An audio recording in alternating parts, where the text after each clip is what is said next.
Hi viewers, இந்த வீடியோவில் இப்போ பார்க்க போகிறது என்ன, திருமூலரின் திருமந்திரம். இந்த பாடல்ல திருமூலர் வருந்தி அழைச்சா இறைவன் உடனே வருவாரு அப்படின்னு குறிப்பிட்டிருக்காரு. இப்போ இந்த பாடலை பார்ப்போம். வான் நின்று அழைக்கும் மலை போல் இறைவனும் தான் நின்று அழைக்கும் கொள் என்று தயங்குவார்.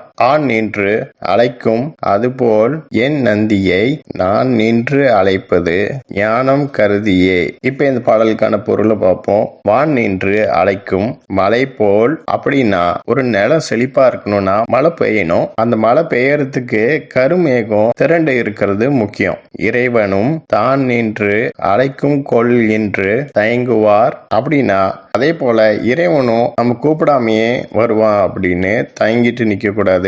ஆண் நின்று அழைக்கும் அதுபோல் அப்படின்னா அவனா வர்றதுன்னா எப்படி கூப்பிடணும் தெரியுமா? ஒரு கண்ணுக்குட்டி பசியில இருக்கிறப்ப பசுவை அம்மான்னு கூப்பிடும் இல்லையா?